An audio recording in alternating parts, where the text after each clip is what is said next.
Hello, human peoples. You're listening to the podcast network of Gamefully Unemployed.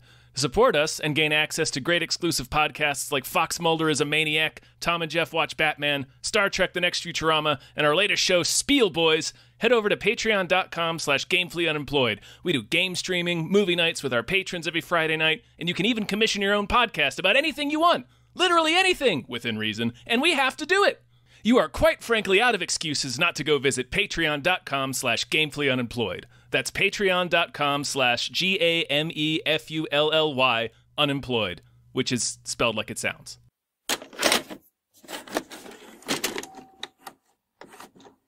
Cronenberg, zipping through Toronto, scaring people real bad.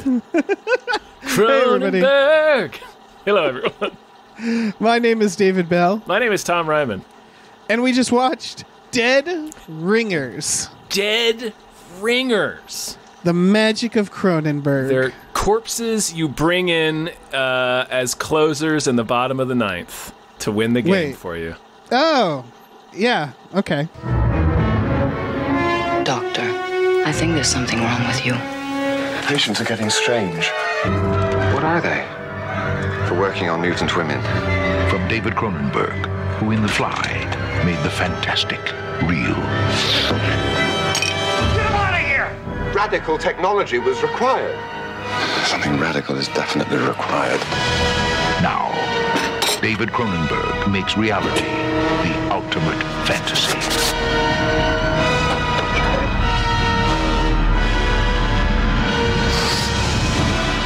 Dead Ringers. I don't know, Dave. You know, like ringers? I was taking it literally. I got literally. it. Listen, I don't ringers, know sports. Ringers whomst are dead. Dead Ringers, yeah. Yeah, why is this called... Dead Ringers? Because they look exactly alike, Dave. Oh, fuck's sake. Yeah, you're right. They should imagine a world where David Cronenberg was Walt Disney and you could go to Florida and go on a Dead Ringers ride. That's the world I want. What joy. What joy. What would it be? Like I think it would be like the Peter Pan ride or Mr. Toad's, where it just tells the story. Yeah, you'd be like on a what would be your vehicle? It would probably be one of the you'd put your feet up in stirrups. A uterus.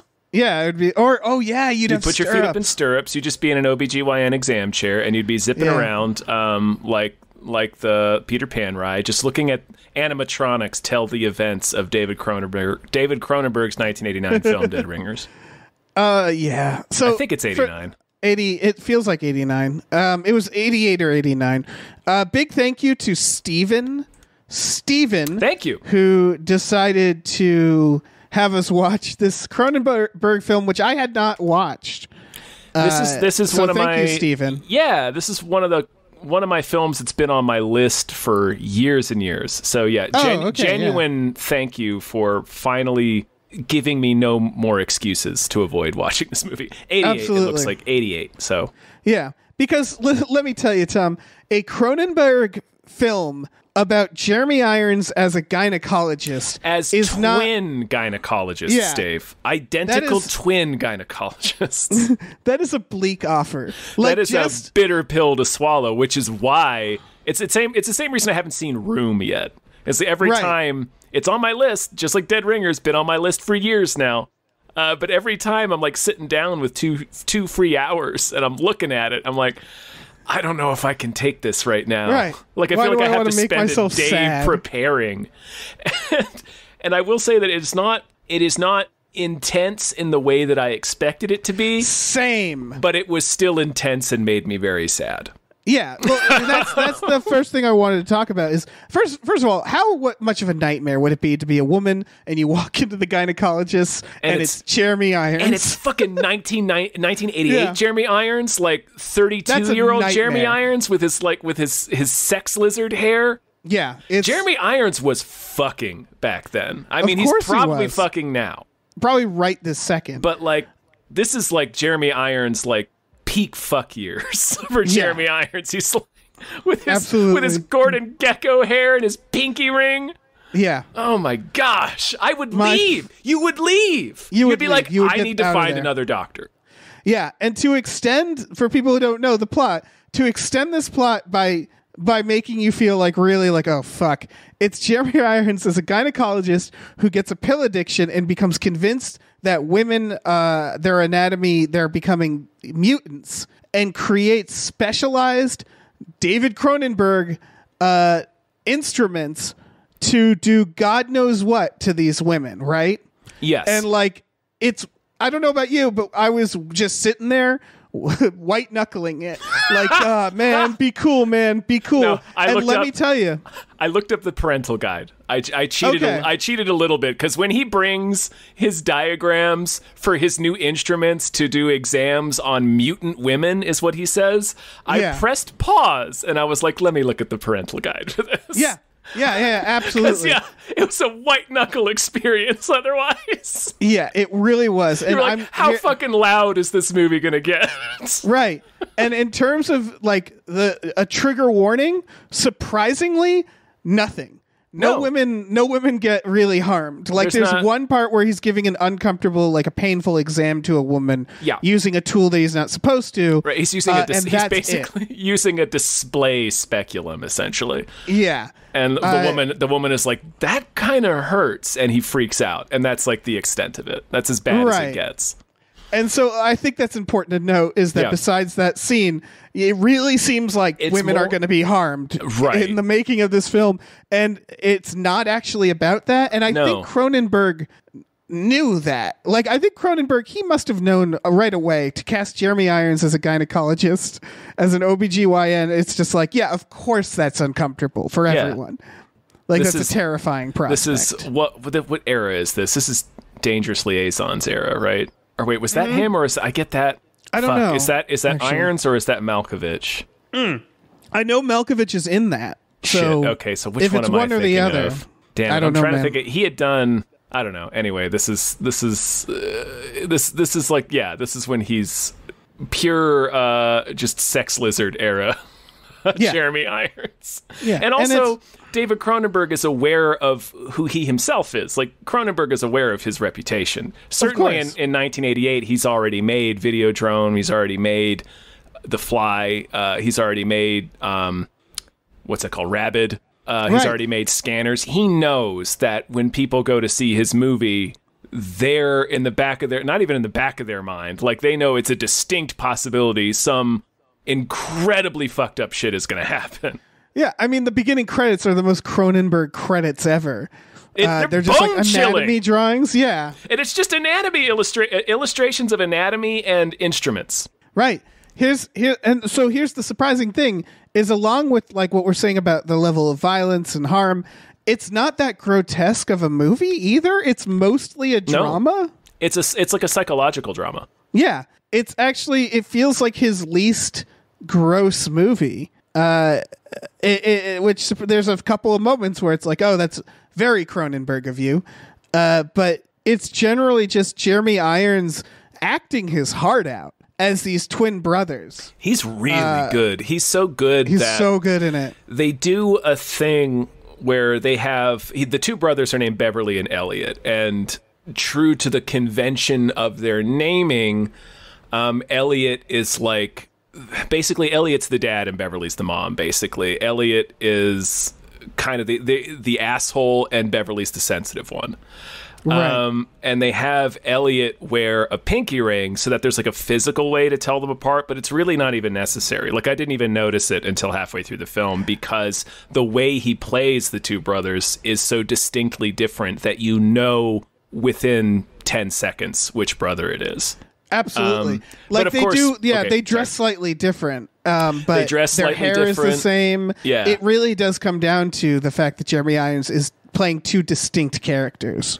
It starts to blur a little bit toward the end, and that is extremely intentional. But you're still, like, it still doesn't take you very long to tell them apart, and it's just a testament to how fucking good he is in this movie. He's very good. He's very good. I would argue that it starts to blur, or it blurs at the beginning too, as you're getting used to it. Yep. And that is also, I don't know if it's intentional or rather they're aware of that fact, because it's like, that's just how it's going to be. Mm-hmm. I think toward the end, it has to be intentional. Oh, absolutely. I guess I'm saying is that at the beginning, it's more like natural. Like, it's like, he's playing twins. It's hard at first. And then you figure out the differences.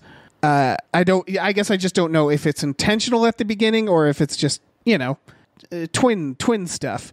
Yeah, twin shit. But there's definitely I got to a point in the movie where I wasn't confused at all, ever. It starts with them as little boys talking about, what little boys talk about, which is that we internalize the water when we give birth, as opposed to sea creatures who lay eggs in water, and that's why we have sex.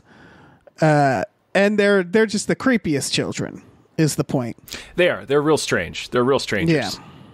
Yeah, and they become doctors together, and it basically starts with this concept where they're like successful doctors. One of them is kind of the brains, and the other one is like the presentation side.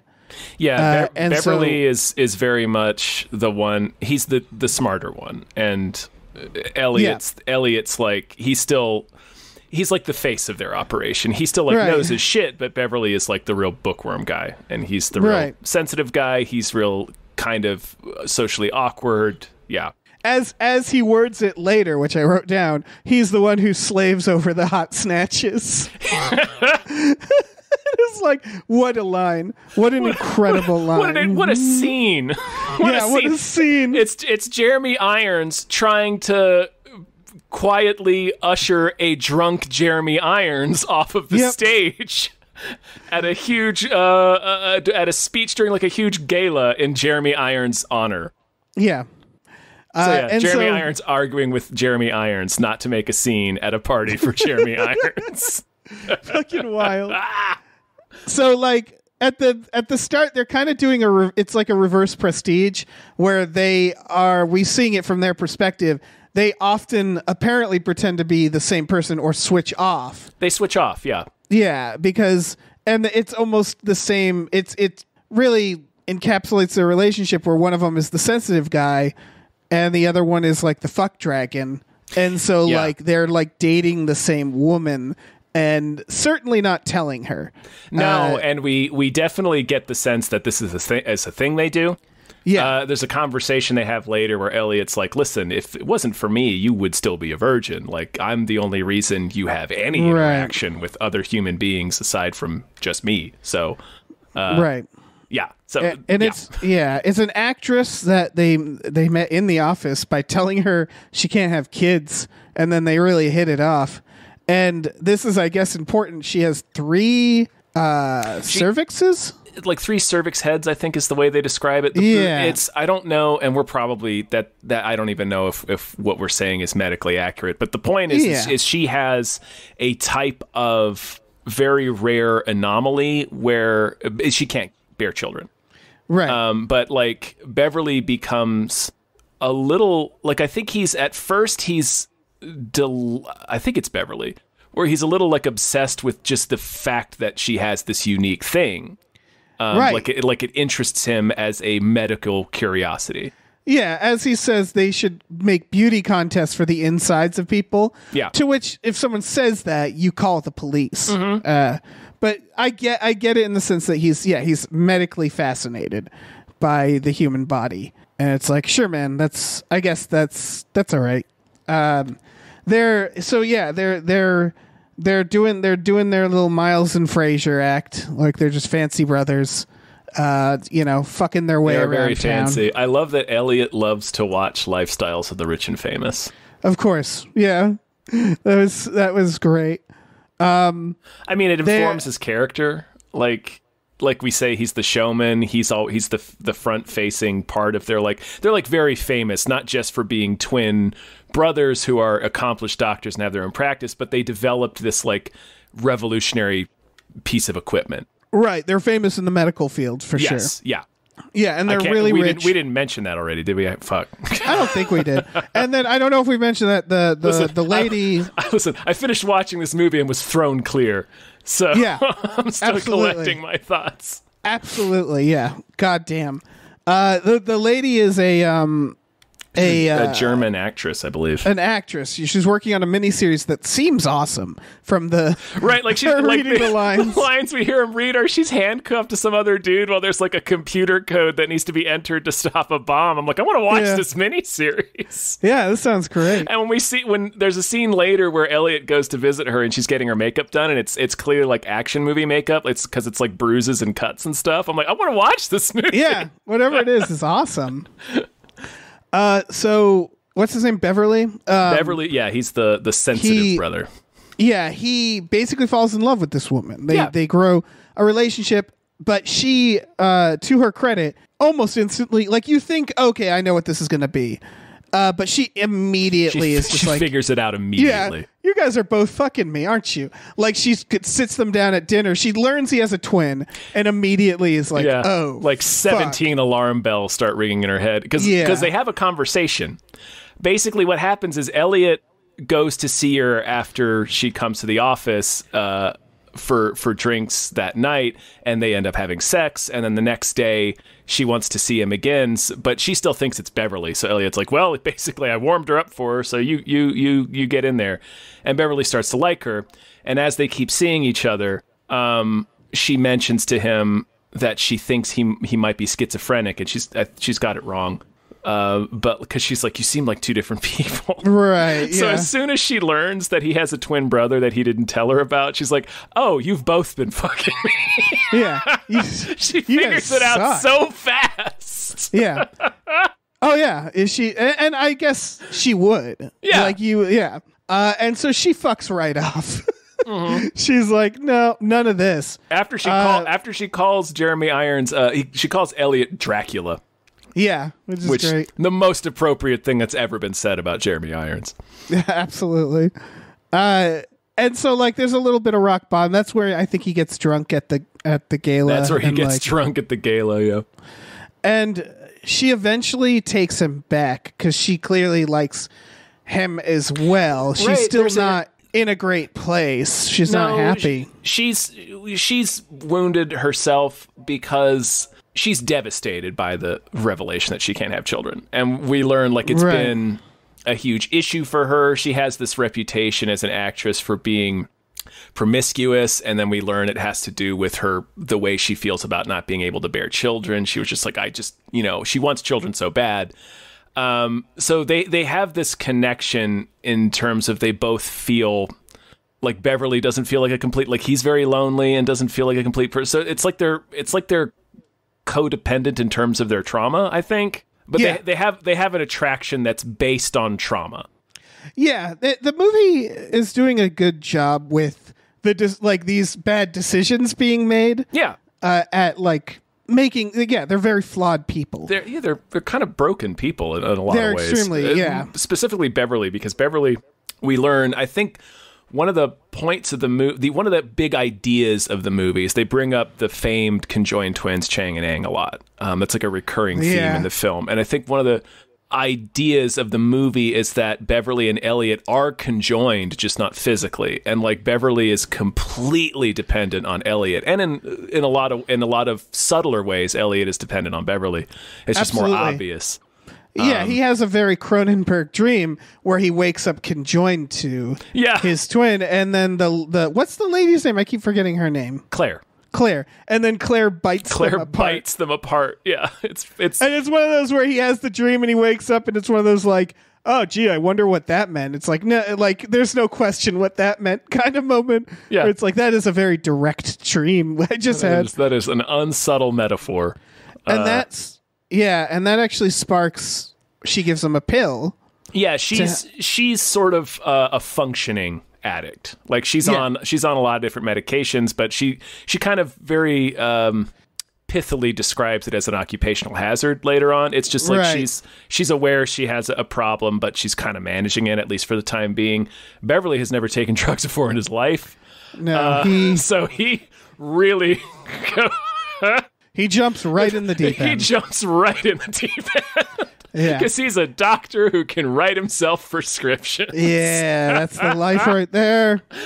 And so she goes off to film a movie, right? Yeah. And and Beverly spirals. Basically, this vicious pill addiction. He calls her. He just real quick. He can't exist without somebody else. So like his attraction to Claire. His attraction to Claire is sort of like him separating from Elliot, but then Claire has to separate from him, and he cannot exist by himself because he's only ever lived with Elliot taking care of things for him and kind of living as Elliot's appendage. Half of a life. Yeah, as Elliot's appendage, quite literally. So like, yeah. They both are, because again, he does all the brain. So basically Elliot depends on him for his career, and that's very clear. When he spirals, Elliot's like, someone says to him like, well, you can keep going. He's the one who spiraled, and he's like, no, I can't, because it's basically like, they both of them together form one super person, essentially. Yeah, who is able to do that idea of like them having a relationship with the same woman is the same as their career, which is like, they need each other to complete their image of what people think they are. It's like the classic Star Trek episode, I think it's The Enemy Within. It's the one where you see Dave, Kirk's good and evil sides get split by the transporter. But that happened to Riker too. They're dying separately. They have to be joined because the purely good side can't exist without the purely bad side, and vice versa. They have to exist in harmony. It's a lot like that. It's a lot like the Star Trek episode. Absolutely. In fact, David Cronenberg walks on screen at the end of the film and is like, this is a lot like my favorite Star Trek episode. Right. Yeah, the one with Kirk does surgical bondage fucking. Yes. That's the thing that happens in this. And it's less terrifying than it sounds. It's just bondage sex, but with like surgical rubbers as the ties, basically. Yeah, rubber, surgical clamps. Clamps and tubes, yeah. Yeah, and it's like, oh yeah, you use what you have around the house. It's one of those images that like is immediately terrifying, and then you settle into it after a couple of seconds. Like, oh, okay, there's nothing sharp in there. All right. It's much like looking at Jeremy Irons. It's immediately terrifying, and then you get used to it. Yeah. Yeah, exactly. It's very Cronenberg. Like, oh my god, it's a sex dragon. And then after a little bit, you're just like, oh, it's all right. This, it's me hanging out with this sex dragon. Yeah. Fuck this film. And so he spirals. He thinks she's cheating on him, and calls, and her assistant picks up, and it's a male voice, and he says, "I want you to know that you're fucking a mutant." He says some wild shit to this man. Yeah, and the assistant is amused. At first. Yeah. When he starts, he really says some wild shit to this guy. Yeah. It's clinical, but it's like also not. So yeah. Yes. It's a unique kind of terrifying. I mean, that's why it's terrifying, is because you're hearing a voice of someone who knows like anatomy, but is also then concluding you're fucking a mutant. And so it's like, it's unhinged, but he's also weeping and slurring his words as he tells you this. It's unhinged and academic. Yeah. And it's kind of like if a serial killer is like using military lingo and you're like, shit, this person knows how to use guns. Yeah. Like it's that same combination where it's like, this is unhinged and educated. This is the dark side of knowledge, Dave. Yeah. Humans shouldn't know things. He's doing desk heroin, or he's injecting something. It's heroin at this point. Like I think Elliot mentions later some Dilaudid. Like he's just injecting himself at his desk at work. He is diving into rock bottom. Yeah, everybody quits, or is like the receptionist quits. So he goes to an artist and he explains, he phrases it, gynecological equipment for mutant women. Yes. And the artist is like, well, that's a great art piece. Yeah, that's a great idea. Oh, that sounds dope. Yeah. He's like, no, that's not an art piece. These are things I need for my practice. Right. And the guy still builds them for him. I enjoy that relationship because that is very much an artist, right? An artist would be, he's like, do you want to build this? And the artist is like, yeah, absolutely, I do. Yeah, it looks pretty sweet. Yeah, I'm a freaky artist. Yeah, it's like the guy that made Seven. I was just about to say that. The guy that made the fucking assassin strap on in 7. Right. Like, yeah, I'll build that. Why would you build that? Yeah. It's like, because it's my job, man. This is the shit I make. It's fine. It's that sort of thing. You make that and you're like, I don't know, maybe like the guy's a member of Rammstein, like, I don't know. It's true. He could be a Guar roadie. Yeah, exactly. These are my instruments. So this is the part where it's like, oh shit. They're doing a procedure on a woman. It's just some lady. I don't know who. Yeah, it's I don't think it's a character we're supposed to know. And he brings out his new instruments like, all right, guys, here, I got some stuff. And it's immediately like everybody else is like, what is this? And he's clearly out of his mind. Yeah, and it's a moment. Moments before, he was almost passed out at his desk with a needle in his arm. Yeah. So he is staggering into the operating theater, and the operating theater. Doctor. Yeah, the operating theater looks like a satanic church, right? It does. They wear these like red. It actually looks like Star Trek when they do at least in TNG. They wear these weird like red cloaks in Star Trek to make the medical stuff look futuristic, and this is the same. It's like these red, but they look like full body cloaks. They look like vestments though, because yeah, they put a coverall on him, and then they lay a vestment on his shoulder. So it's like there's. I definitely think we're meant to make a religious connection. Yeah, it's a very Cronenberg thing to do. Yeah, and luckily he is almost immediately taken out of the room. Thank God. This is like one of the only times where like the other people in the room in a movie have been competent. You know how rare that is, where you're always like, why would the other people in this room let him get away with that? And in this movie, thank fucking Christ, there's like 5 other doctors in the operating room with him, and they're like, he needs to get the fuck out of here. Like a scene before this, I wrote almost in a cynical way. I was just like movie logic. So he's not going to lose his license then. And then scene after this, they're like, yeah, you can't be a doctor anymore. It's like, oh, okay, thank God. Yeah. He comes into the operating. Skip a beat. He staggers into the operating theater, probably with vomit on his clothes. Like for the last half of the movie, Beverly has vomit on his clothes in some way. Like he is. So I love his rock bottom, because it's still fancy as Jeremy Irons. I love that at rock bottom he's still wearing nice sweaters, but he's like covered in shit. Yeah. Also, one of the best vomits of a movie, as far as I'm concerned. This is kind of skipping ahead a little bit, but when he's stumbling down the street and leans into a tree, and then just like it goes, bleh. And like this is like very unprojectile vomit of like this baby spew vomit into the fucking tree. Yep.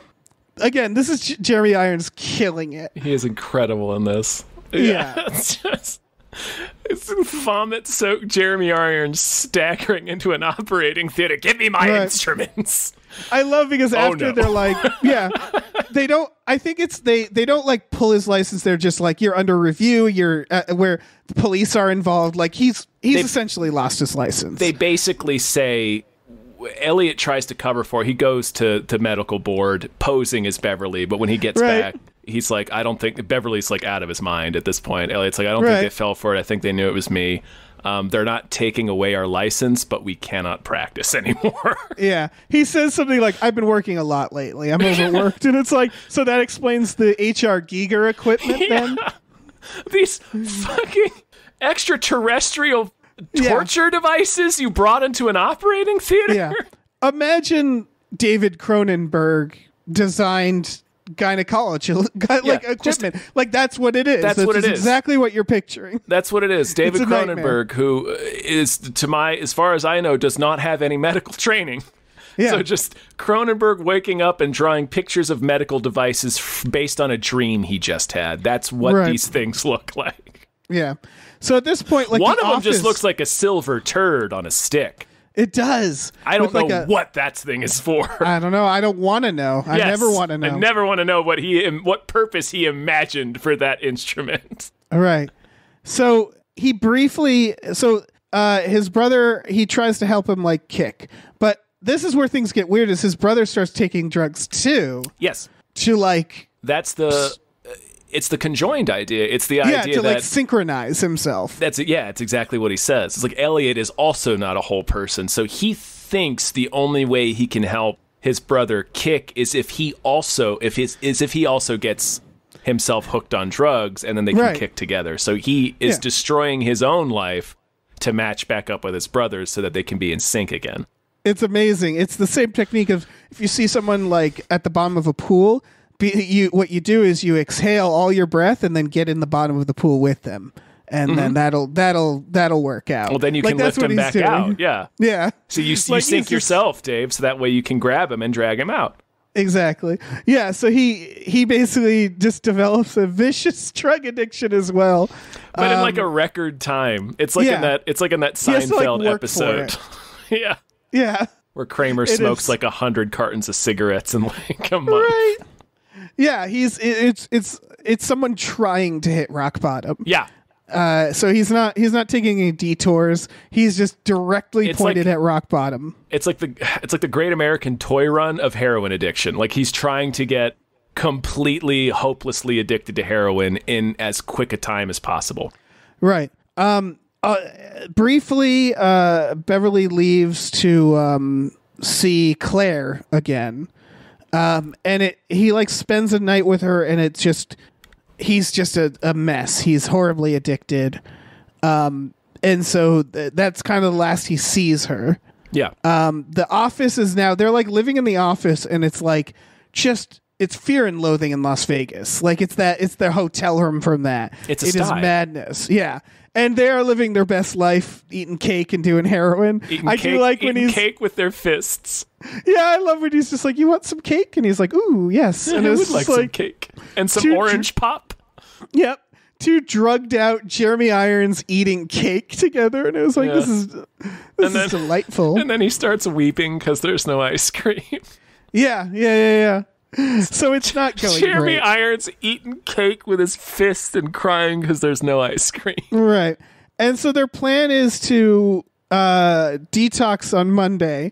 Apparently they didn't consult anybody about how to detox because they're just going to like go cold turkey, it seems. Mm-hmm. And it's like, no, don't do that. And so, but before that, they get a great idea. Fantastic idea, which is that one of them is going to they're going to do the conjoined twins thing, and what they're going to separate themselves using the monster equipment.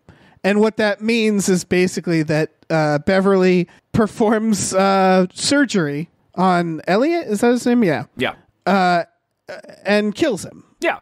And he like shoots him up with heroin. It's voluntary. Like they're both like, yeah, this is a great idea. Yeah. Because they're just out of their minds. Yeah. Beverly wakes up the next day and like is like, oh shit, that was a night. Like he's kind of snaps out of it because he's sober in that moment.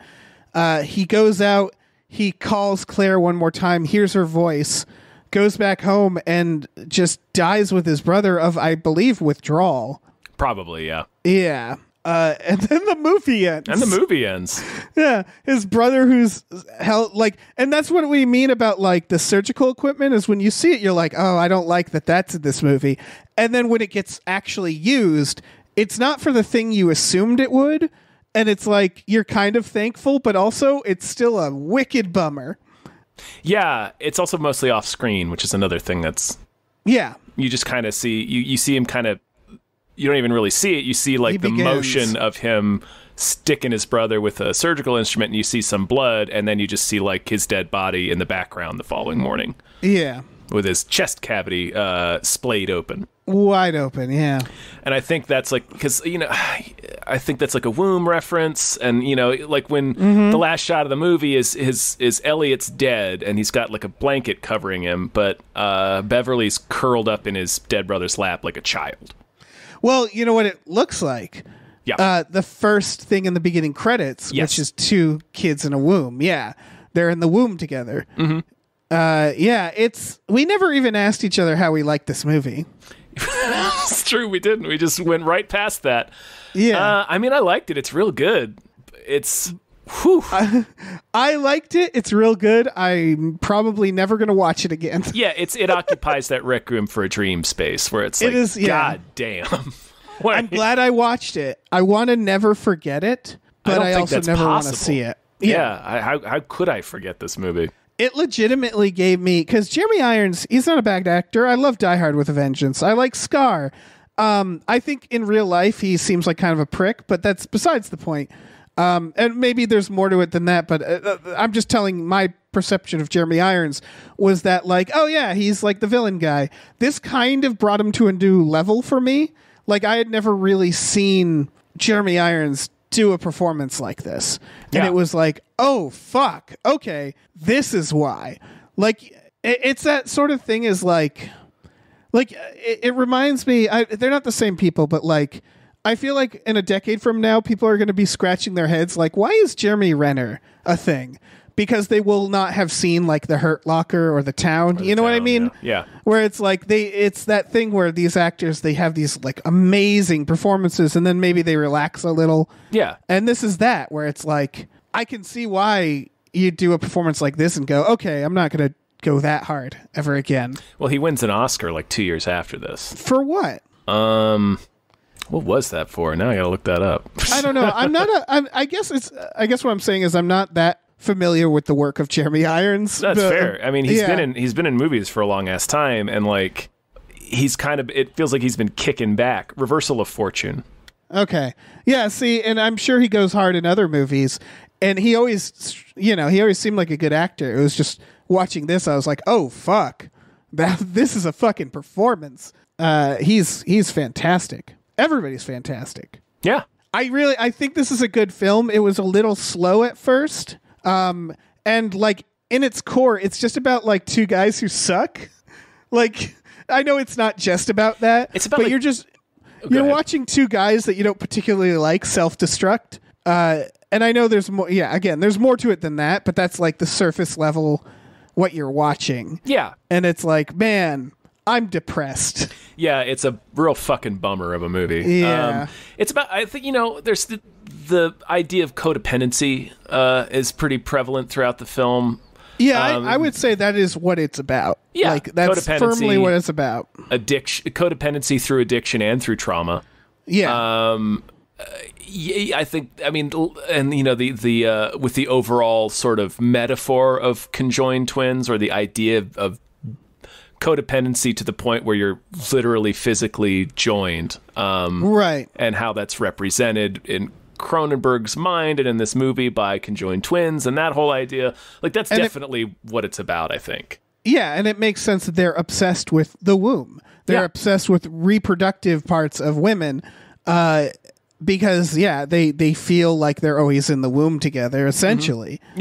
Yeah, and that's and so like it's not complex. It's like actually a pretty simple story in terms of what it means, Yeah. It's just told really well, mm-hmm. and very effective. But my God. In a lot of ways, very typical for Cronenberg, at least in my mind, like what a Cronenberg movie is, and then also very much not. Yes, because again, it doesn't. Cronenberg tends, at least the films I've seen, tend to be more playful.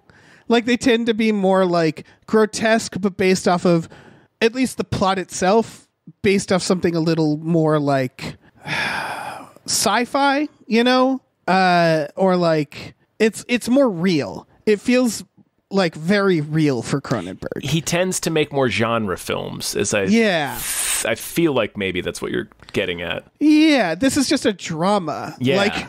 And that's, I think, what it is that it's like, there's no fantasy element. It would be like Wes Craven suddenly making a movie like Jacob's Ladder. Or, Red Eye. Or Red Eye, sure. Yeah. But you know what I mean? Where it's like somebody who has a reputation for being in a very specific genre, and then they do this thing that's more, not meditative, but more, like you said, more real, a little more dreamlike too. Yeah. There's like a little bit of surreal elements to it. Not that Cronenberg's films don't have some surrealism in it, but... Oh, yeah. But this is grounded. Like, this is just a story that there's no sci-fi element, there's no fantasy element. No, not really. It's labeled as a horror, by the way, but it's really a drama more than it is a horror, I'd say. Yeah, I could see calling it a psychological horror film, but even then, it's more like of a psychological drama, because it is just, you're watching two guys spiral. You're watching the downfall of two guys. Which you could argue is a horror film. Yeah, for sure. Like, that's the thing, is the genre horror, people don't think about this, but it's like, you can make a horror film that doesn't involve a guy in a mask or a ghost, where it's just like a psychological horror, where it's like, this is a horrifying scenario. And that's kind of what this is. And it's not like, oh, we're trapped in the well or any, it's not, it's just, we're fucking trapped in our own codependency.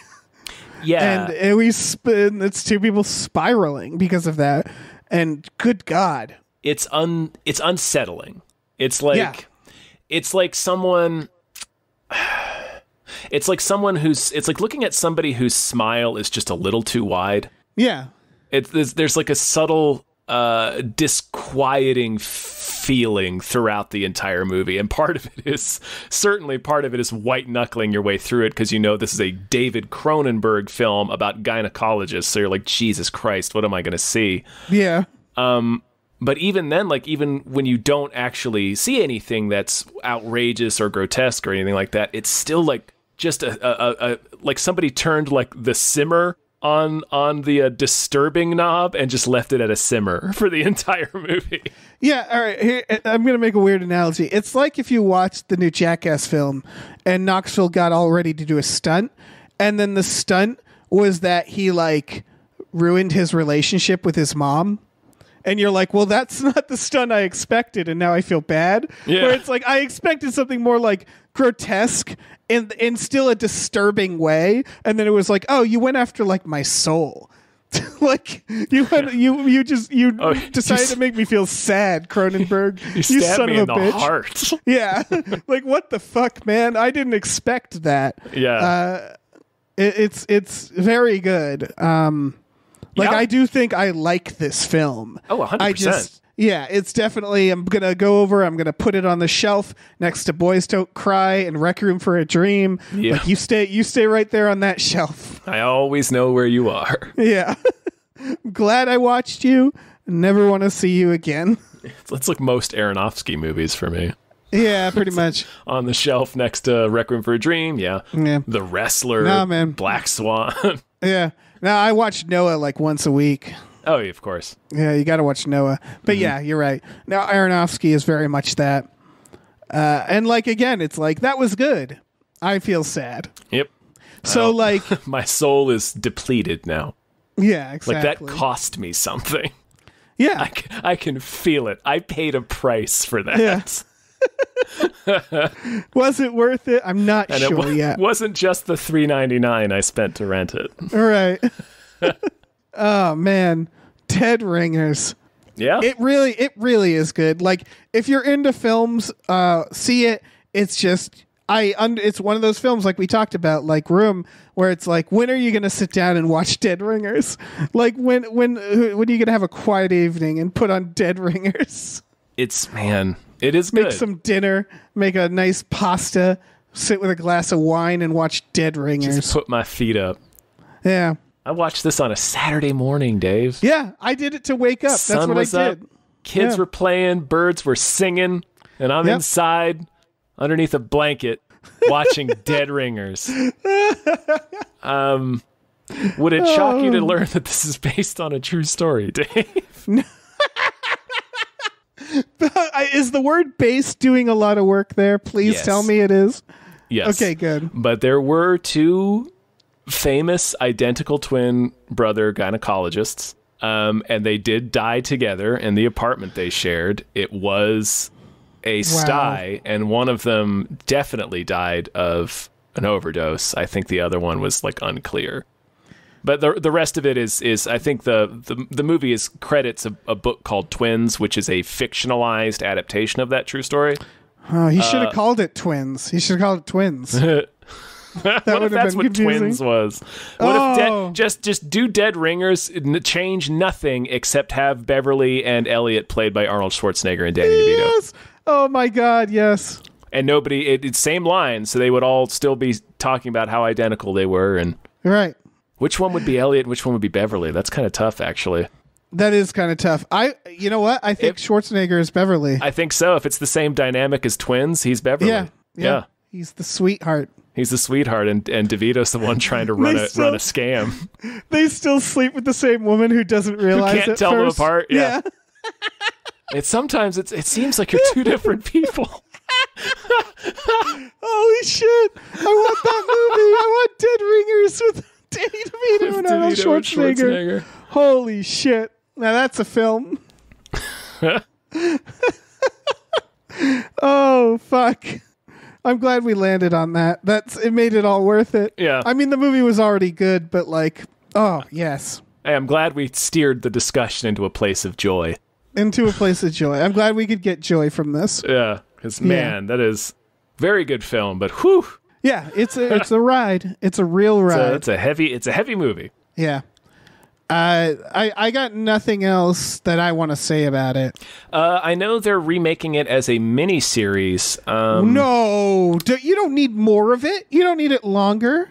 I don't know. Let me look it up. I think the casting was kind of cool, so let me bring that up.